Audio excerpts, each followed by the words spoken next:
Okay, so welcome to another I Am Not My Womb podcast. I'm excited for tonight. I feel like I haven't talked to y'all in a long time, but I think that's only because Wednesday was my live with Dr. Akili, so it was still a I Am Not My Womb podcast, but it wasn't like as informal as these podcasts be. Um, so my name is Tayla X. I am a doula. I'm a student midwife. I'm a mom. I am basically on a mission to make sure that women are educated. I'll just leave it at that. Educated about their bodies, about birth experiences, about knowing your rights, all of those things. So that's just to get me started or whatever, introducing the podcast. The podcast name might change too. I done changed a lot of things. I went from Tailor Made Natural to Birth Sister Taylor. And Tailor Made Natural was a girl who wanted to sell products out of her house, which Tailor Made Natural. Remember, I mentioned that before to y'all, and I was like, a boy came up with that name. A boy I was dealing with. And now I'm like, look, I don't even think I should be keeping this name around, and the logo included. So the other thing I wanted to mention to y'all is that I washed my hair today. So I really do not want to take these twists down because we finna pretend this is a style, okay? Okay, so anywho, tonight is about something I really do not want to talk about, but it keeps coming up. It keeps coming up, so I feel like, why? Why not talk about it? Look, I put advocating for labor. Advocating for yourself during labor. I ain't gonna lie to y'all. I was in a mood today that was like, how can I get out of doing this podcast? Not that I don't want to do the podcast. Obviously, I want to do it, but I just did not want to get out of bed. I should have did it from the bed, low key. But also, if you've ever heard me talk about cycles, women have cycles, right? And not just 3 days a month, 5 days a month, 7 days a month. No, the entire month we're on a cycle, right? So the phase of that cycle that I'm in right now is basically my PMS phase, my chill phase, my I don't want to talk to nobody phase, those things. So yeah, this week was kind of like basically my wind down, because after we have our actual cycle, our period, our moon time, whatever you call it, we have a lot of energy. Like we have a high boost of energy where we want to go and get this done and get everything done. And that's so great. But then about 2 weeks later, it's slowly just your energy just declines. And if you start to notice that, then you'll be like, dang, Taylor wasn't lying. Yeah. So that's where I'm at right now. My energy is declining and I'm kind of just like, that's my mood. But other than that, I'm gonna tell y'all about my week before we get started. So my week was pretty decent. I had 2 lives last week with Dr. Akili. Well, this is still considered this week. Tuesday and Wednesday we went live. And man, every time I talk to that man, I learn something new. Every single time I talk to that man, I learn something new. I learned something new about preeclampsia, and I was thinking about it afterwards. And like the way he was talking about it in our live, he was like basically saying it stems from this.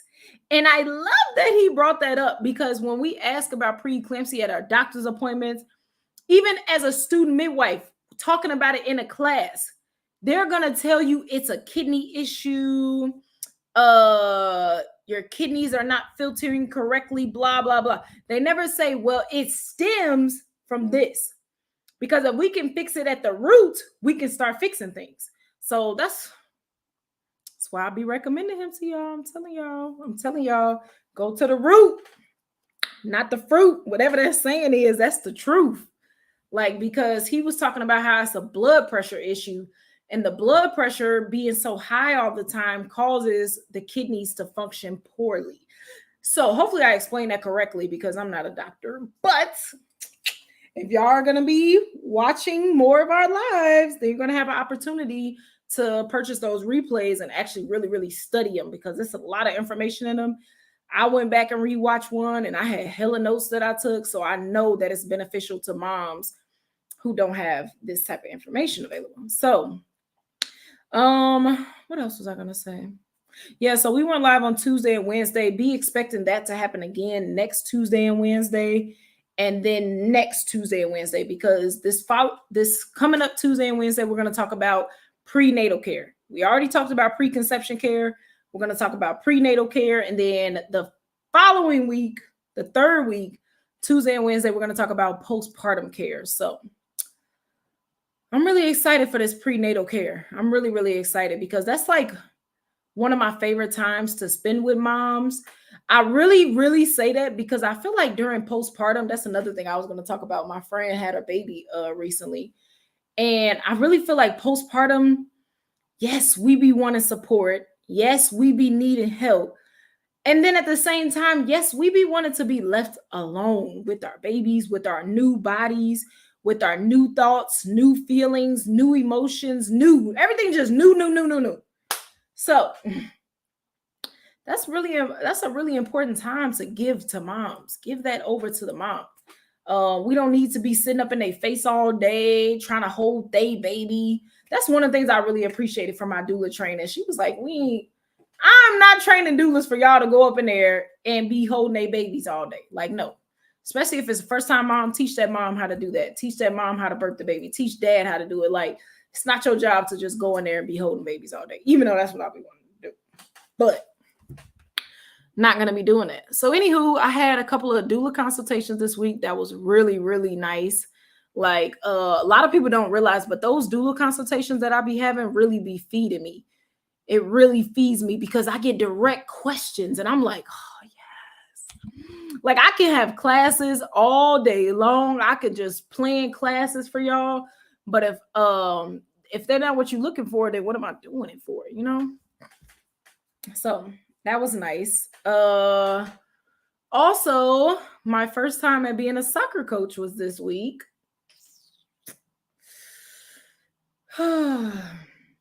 The entire next day, I'll just say this. First of all, I had pre-K and kindergarten. Love that age. Love that age. They are so adorable. I had 2 boys and 2 girls. And the saddest part about it, I'm such a baby myself. But the saddest part about it is, okay, we did, teams or whatever. Girl team versus boy team. Don't know if that was the greatest thing. I know I won't be doing the next practice. But the girl team, okay, was my daughter and another girl. The other girl, she already know what she's doing. My daughter was tired. Jaylani was tired. She was slow. She didn't know how to kick the ball that well. This is her first time ever. She just like kick, run, okay. So, damn, I felt so bad for JJ. But I'm gonna actually get her into some like one-on-one practice with me, to get her a little bit more motivated. But she was so sad that the only points that were made was from the other girl because the other girl was faster. She already knew what she was doing. You could tell this was not her first time playing soccer. So it's not her first rodeo.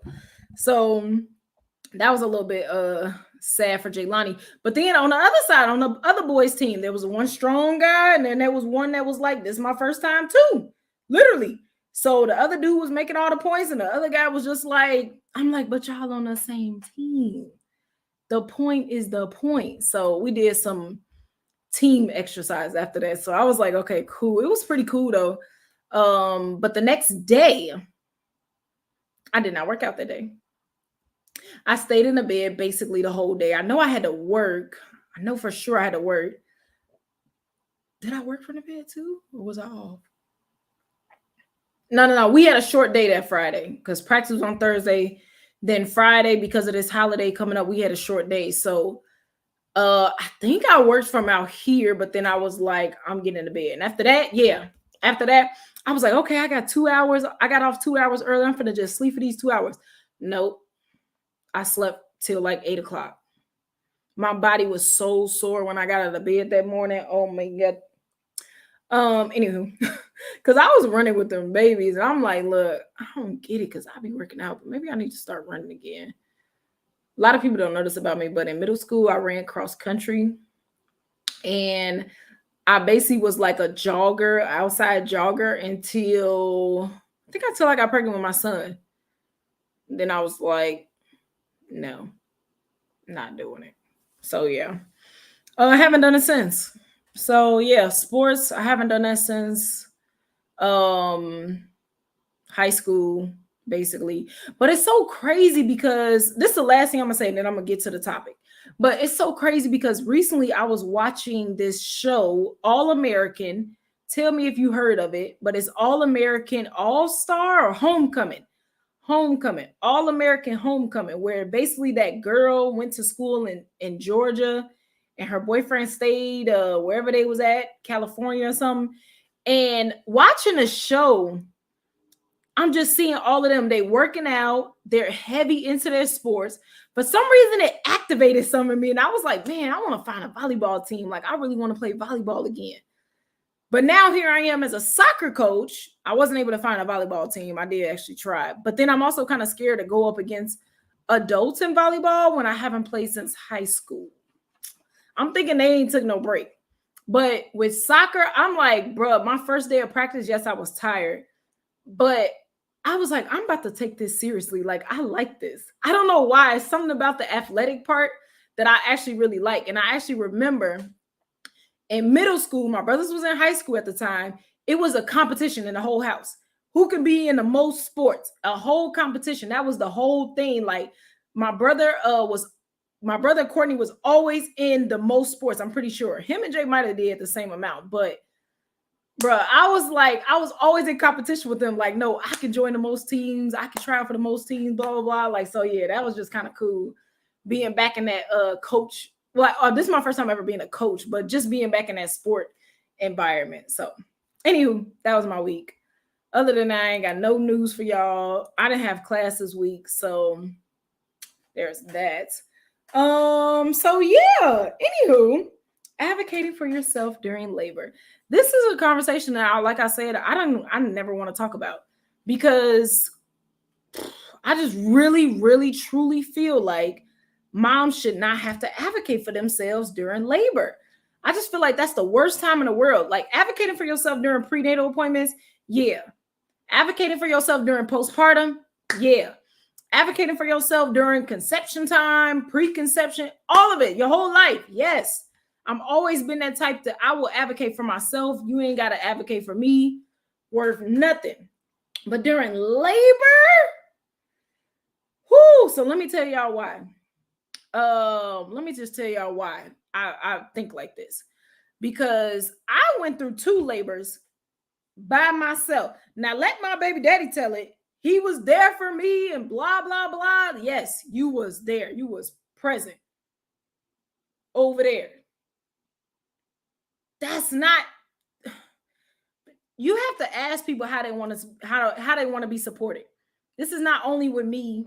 You have to ask people, how do you want to be supported during labor? Before I take on any mom, I always have her fill out the 5 love languages quiz.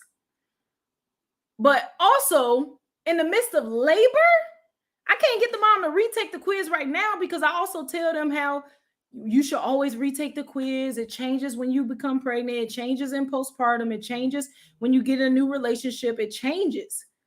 But I can't ask her right then and there in labor, like, take the quiz. How can I best support you?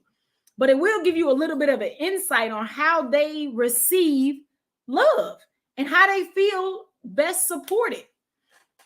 So for me, for him, with him saying, I'm here, like I'm here, that's not enough. And honestly, it's not just him. It's a lot of dads that think just being there is enough. It ain't. Y'all be getting on my nerves with that, to be honest. Like if I'm just really, really just being honest, y'all be getting on my nerves with that. I'm tired of seeing y'all chilling on your phones while the mom is doing everything. The nurse is coming in the room and y'all just chilling, just waiting on the baby to come. Like that's not cool. So we're going to talk about that. We're going to talk about how to put these partners to work. Y'all know I got my notes with me today just so I don't go on complete rants in every direction. But yeah, that's why I never wanted to have this conversation because I don't think that moms should be advocating for themselves. I hated that I had to do it for myself. But at the same time, somehow, some way, my parents raised this very verbal, can barely not speak when something is bothering me. It's really, really hard for me to keep quiet. And I've gotten better at it. I've definitely gotten better at it. But there's been some times recently that I've talked about on here, like in my classes, where it's like, bro, I cannot not say something. It's hard. So somehow they raise that type of person to basically prepare me to be in labor and postpartum by myself. Because, hey, I'm finna advocate for myself. And that's why it's also easy for me to do it for my moms. Like I know as doulas, they tell us, oh, teach your moms to advocate for themselves. During labor? During labor too? Labor is an out of body experience. It's an out of body experience. Am I saying that correctly? I believe so. Moms should not be advocating for themselves during labor.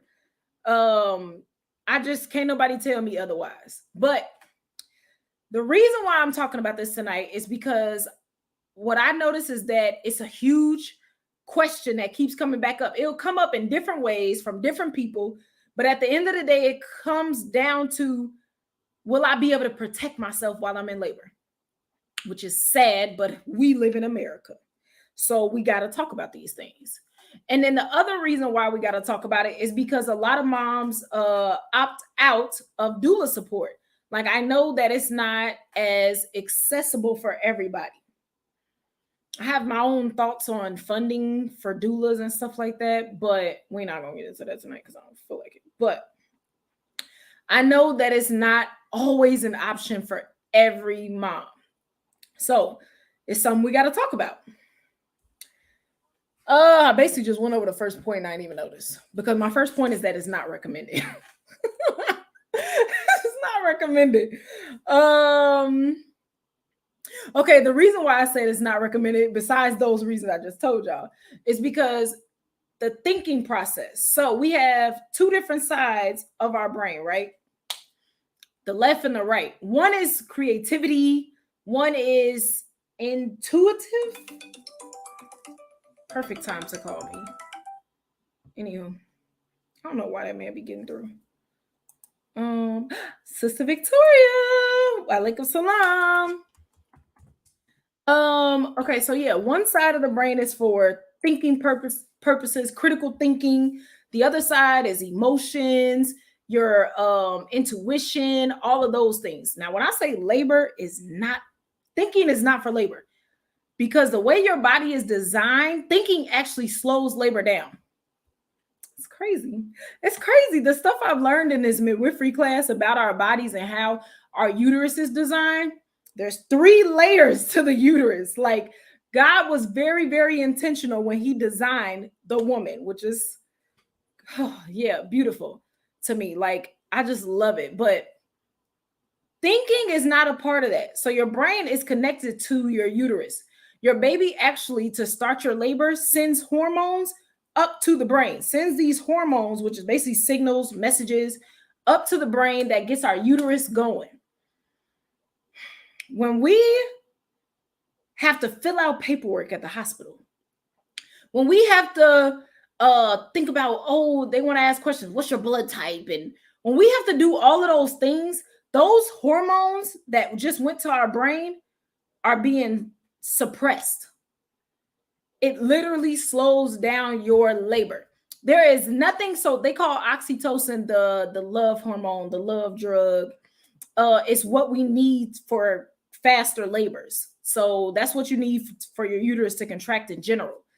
There's nothing lovey-dovey about filling out some paperwork or getting your blood drawn upon admission to the hospital. There's nothing lovey-dovey about them strapping these bands around your wrist, them hooking you up to machines. That slows down our labor. Like I've literally had moms come in, like their labor going so fast and so strong at the crib that they think, man, it's time for me to go. They get there. It was time for you to go. You 7 centimeters. But we need you to fill out these forms. We need you to meet your nurse. She's leaving now, so you're going to meet your next nurse. We're going to ask you 100 questions about what you want to do. Like, what? And then they wonder why 6 hours later, why are you still 7 centimeters?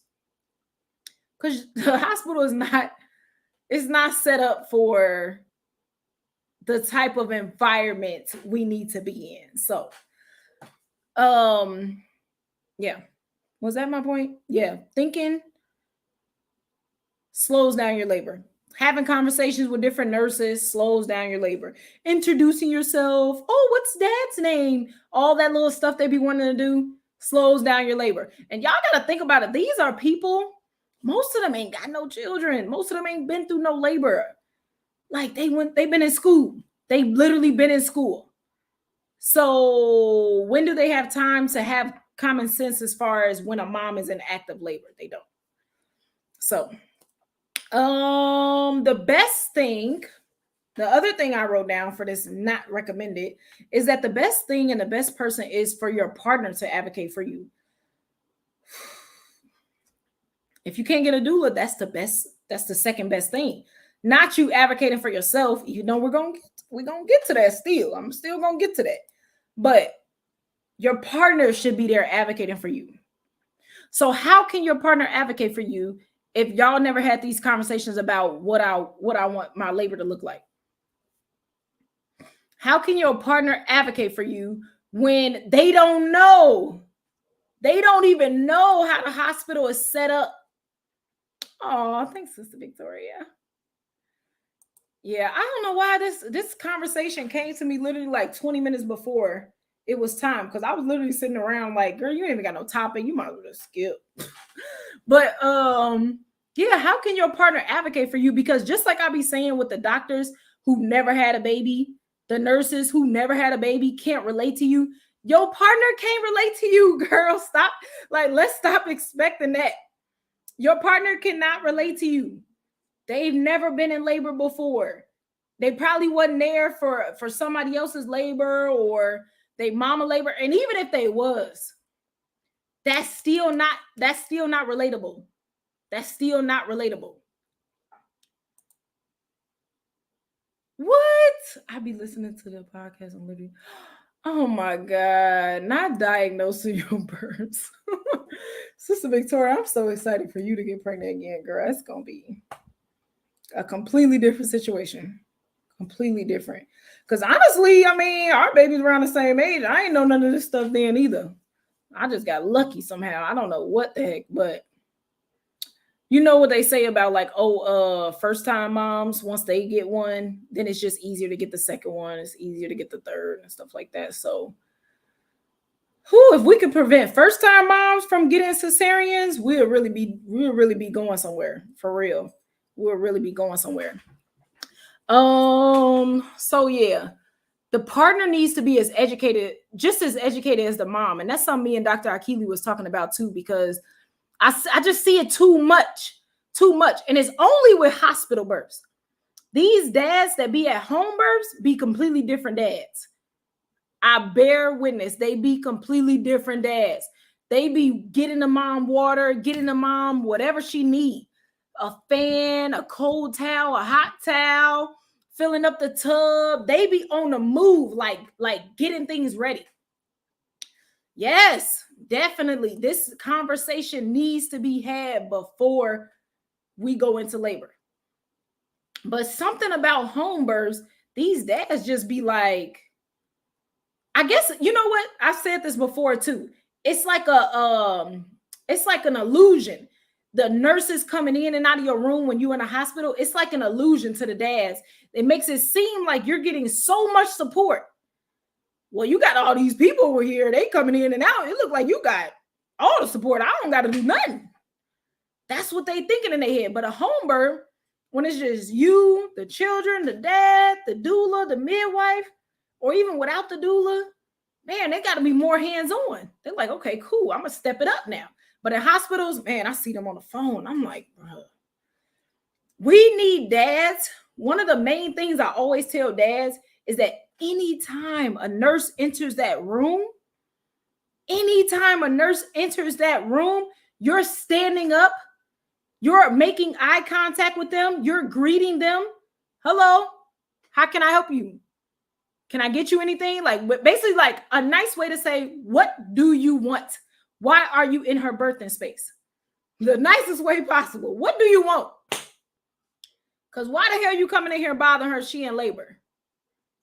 It's like the home birth or birthing. Oh, yes, definitely. Definitely. Home births change fathers for sure. For sure. Definitely, I agree.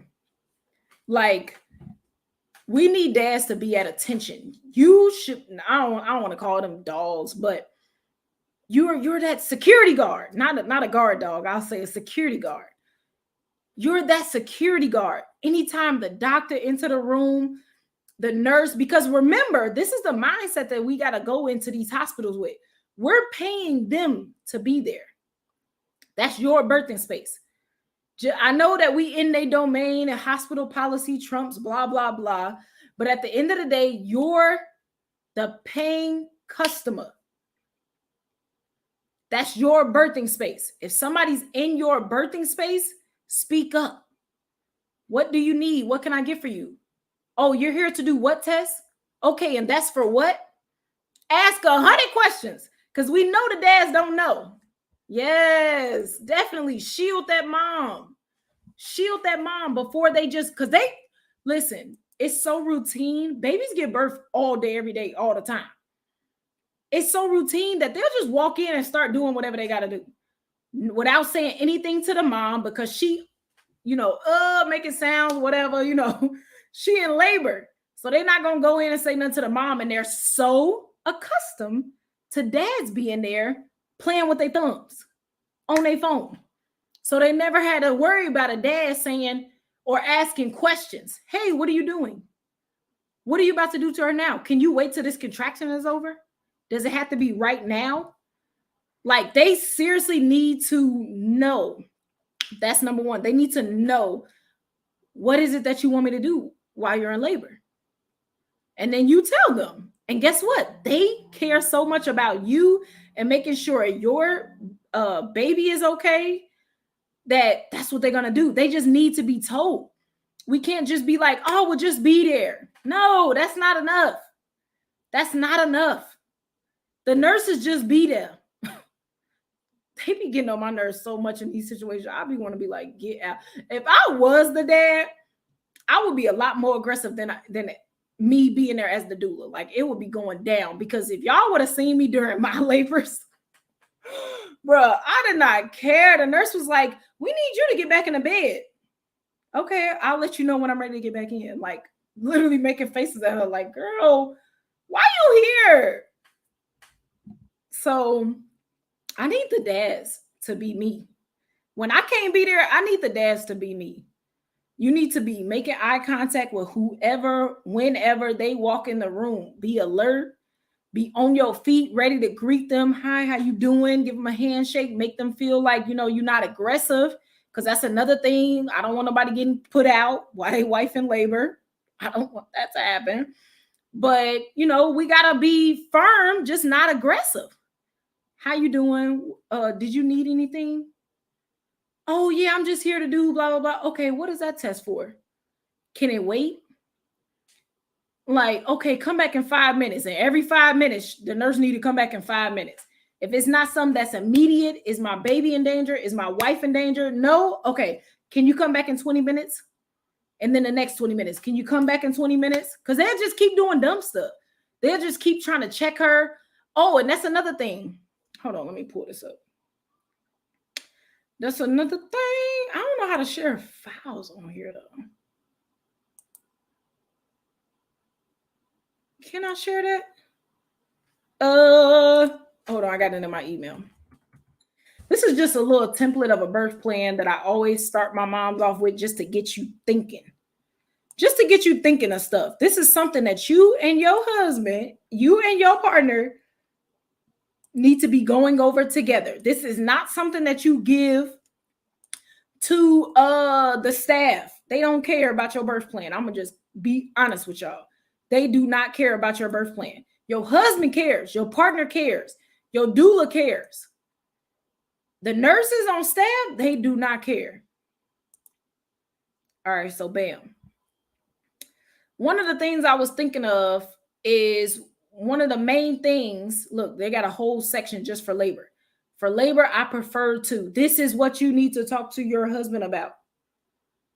This is what you need to talk to them about. But the other thing I was thinking of is when they be trying to do them cervical exams. Do you want a cervical exam? Let me make it a little bit bigger. That might be a little bit too.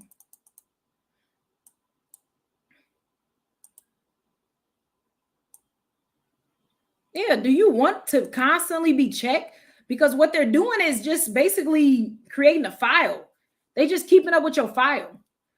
So there's really no point in cervical exams. We can have that conversation, but I feel like that's a whole nother topic. There's no point in cervical exams. It does absolutely nothing for you, absolutely nothing for the baby. It does nothing. But when you're in a hospital setting, they have you on a clock. That's failure to progress. Oh, her cervix was 5 centimeters 2 hours ago. It's still 5. Failure to progress. We need a cesarean. We need to book an operation room. Don't let them check you. How can you ever get diagnosed with failure to progress if you don't let them check you? And honestly, being checked is stalling your labor. Who wants to do that during a contraction? So, anywho, these are some of the things. Pain management. When the nurse keeps coming in asking if you want an epidural, your husband should already know if you want that or not. They should not be surprised, or they should not be looking at you like, do you want it, honey? You already talked to them and said, no, I don't, because they're going to ask. It's so routine. People have to give birth every day. These nurses is not new to the routine of giving birth. But don't let them put you in a box of routine births. Your birth it stands alone. It's different from everybody else's, which is actually for included everybody. There's no 2 births that are exactly the same. So there's no possible way that you're going to have the same birth 2 times. But theirs is routine. You're on a clock. What time you came in. We're going to draw your blood. It's just a little checklist they got, literally. That's it. It's always the same. Another good one to talk to your husband about is being coached on when and how to push. Y'all know, if y'all ever heard me talk before, do not let nobody tell you when and how to push. Nobody's in your body feeling them contractions like you. That's number 1. Nobody is in your body. Nobody is your baby. Your baby knows where they at. The uterus knows how much contracting it's been doing to get your baby to move down. But nobody is in your body actually viewing this. So don't let them tell you when to push. They be tired and ready to get out the room. Like, that's just me being honest with y'all. They be tired and ready to go, and they just feel like, oh, once you 10 centimeters, you should be pushing because we're ready to take a nap. No. There's station and there's dilation. Dilation is how open you are. Station is where your baby is in your pelvic bones.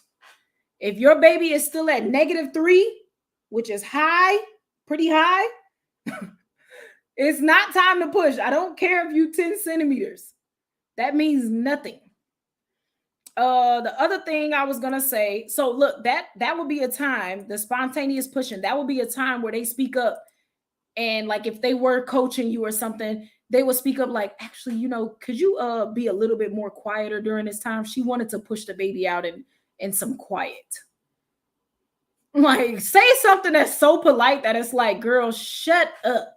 That's what I be thinking in my head, but we got to say it, a little politer. So, to be able to move around, that's something you want to talk to them about. What else is important on here? Oh, the immediate postpartum is important, because then the husband could be there like, oh, we're going to leave the baby on her for a little bit. Immediate postpartum, moms are ready to speak up for themselves. So this is really geared towards during labor, but I'm just saying, like, just be ready. Hold on. If in a hospital, can you decline being strapped or plugged up to IV and other things to be able to move around? So yeah, you can decline everything. That's why I'm even doing this live, because you can decline everything. It's just, that's part of advocating for yourself, because hospital policy says we need you to be strapped up to these things. It's for your baby's safety. Now we're going to get to that part about how you personally can advocate for yourself, because education is going to be key. You have to be that person there that's like, oh, really? Because the research shows that continuous fetal monitoring actually leads to more cesareans. It actually took the cesarean rate from 5% to 32% once we started doing continuous external fetal monitoring. It's a lot of words. But yeah, once y'all start putting them belts around people's bellies, C-sections went sky high because of them. So really? Can you show me the reports on that? And this could be something your husband knows about and is saying, because now that's going to distract them. They're going to get to thinking. Like, we actually want them to think outside the box, because they haven't been doing that for a long time. They just been taught what to say and how to say it. They haven't been thinking outside the box for no long. Yes, got to have your facts ready, because you can do whatever you want. It's just knowing the information to support it. So that way you don't just sound like, oh, I ain't finna do that. Well, for me, I was like, I ain't doing it. And what you gonna do about it? Because that was just me. I don't know what type of daughter Keith Porter raised. But yeah, I was just like, I ain't doing it.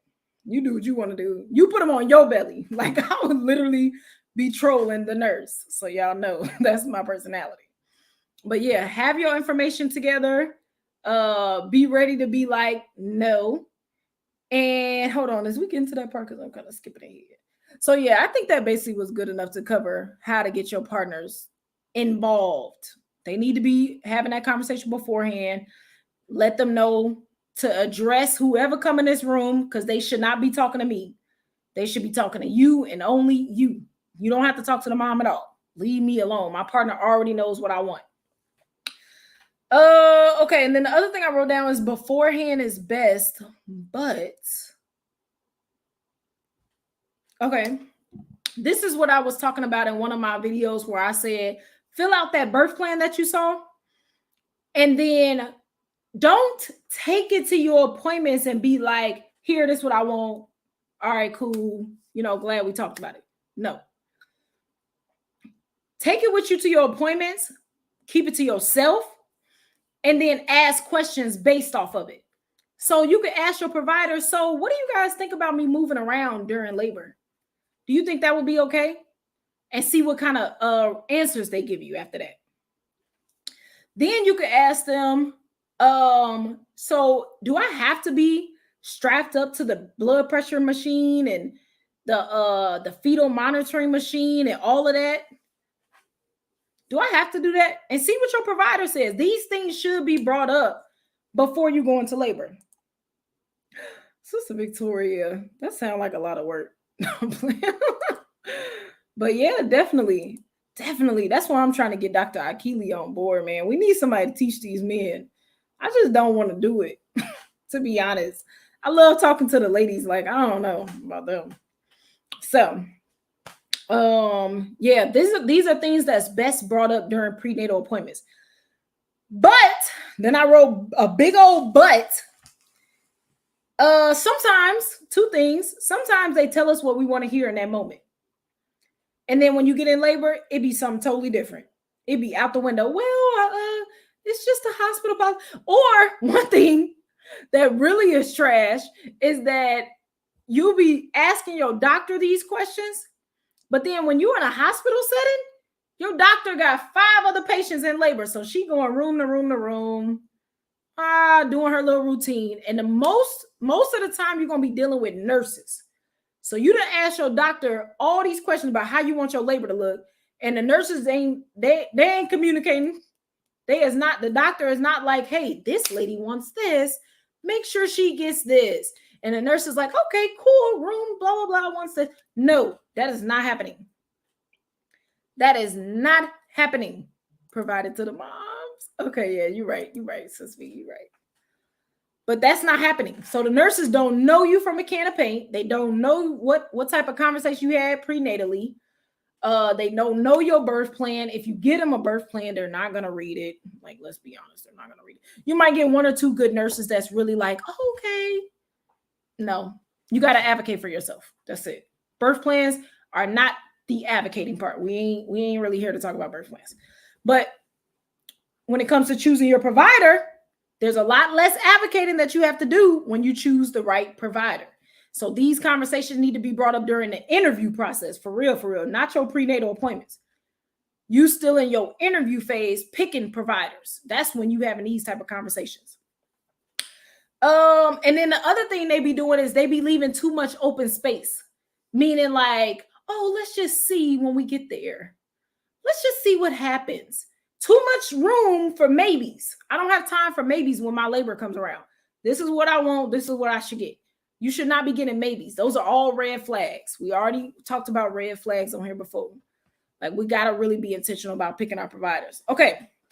Then the last thing, I wouldn't even plan on being on here long. The last thing is how to advocate for yourself. We basically talked about why it's not recommended.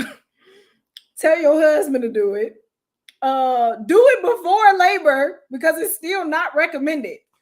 But now let's talk about, okay, we in labor. My husband ain't gonna do it. Like I was just telling somebody earlier. She was like, yeah, me and my partner were on the same page. I'm like, really? Because me and my baby daddy was in 2 different books, 2 different libraries. We is in 2 different towns. We is 2 different everything. We in 2 different planets. So what I had to do was advocate for myself during labor. And that's why I don't recommend it. Because I've been there. It's not fun. It's not no walk in the park. So the first step to how to advocate for yourself is to mentally prepare for the BS. Mentally prepare for the BS. Now this is included in the education.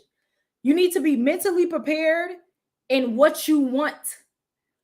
That means knowing what you want, knowing the evidence-based information about what you want, knowing you're making the right decision for you and your baby. That's the confidence level. This is all part of being mentally prepared. So when you walk in that building full of beeping machines and trauma and people on the intercom talking about come to the ER, we need this surgeon, blah, blah, like it's hectic. You want to come in there mentally prepared to zone out. Like I had headphones in, ear pods in, the whole entire labor. I got there, what's up to the doctor, had my headphones in. That's it. I don't want to talk to y'all. I'm not here to talk to y'all and play and hold conversations. Oh, how many children do you have? Oh, what did you do this weekend? I don't have time for that. I had my headphones in. So I'm in the zone. I already know what I want my birth to look like. I already know that it's going to happen because I was mentally prepared for it. And what I actually did was with Jaylani, it was about 2 months or a month and a half before. Every single night I was going to sleep. I was setting the mood for myself. We talked about this in the class. I was setting the mood for myself with aromatherapy. Like I had my diffuser with oils going, dim lights, and I would go to sleep with headphones in my ear with affirmations and frequency music every single night, focusing on my breathing myself to sleep every single night for 2 months straight before I had Jaylani.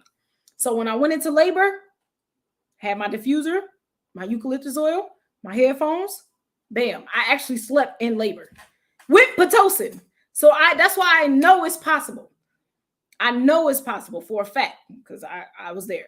And that's the only reason why I teach the class that way is because to me, I can give you all this information that I read online or that I learned in my class, which is still valuable. All of this stuff is still valuable.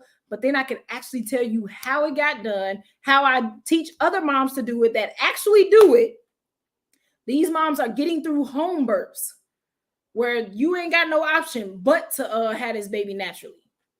So yeah, it can definitely be done.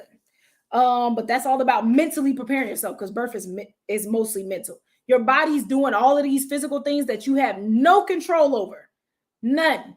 You cannot start or stop your labor. That's your body's doing, that's your hormones, that's your brain and your uterus working together. The only thing you can do is come mentally prepared. So the other thing I wrote down was going to the hospital last minute. That's really important too, because I guess I'm still trying to stress that you shouldn't be advocating for yourself during labor, but if you're there for a short amount of your labor, you got to advocate for yourself for a short amount. That's basically the logic on that. So yeah, we talked about informing ourselves. Education is your number one weapon. Use education on them. Like, for example, when I was postpartum, immediate postpartum after having Jaylani, and I declined all those shots, and doctor after doctor after doctor after doctor came in the room. Hi, I'm Dr. Blah, blah. And we really wanted to tell you about the dangers of not getting the vitamin K and blah, blah, blah. Doctor after doctor. It was at least 4 doctors that came to talk to me after I had my baby. And guess what? I was already educated on the vitamin K. I said, can you tell me a couple of the ingredients that's in it? Oh, well, it's a vitamin. So really, it's only a vitamin? Do you have any of the boxes around that I could look at to see that it's only a vitamin? No, we don't keep those in the What? How y'all don't keep the packaging in the hospital? Like, the answers was crazy. Then I asked the next doctor, are there any side effects that can happen if I give it to her? No, only fear tactics. That's all they can give me. No, only if you don't get it. I said, oh, okay. Sent them on their way. Like, education is gonna be your number one weapon. Because I'm telling y'all, they don't know. They only know what they've been told. Most of them, like Dr. Akili, he stepped outside of the box. Like, I'm about to learn about what the heck I've been prescribing these people.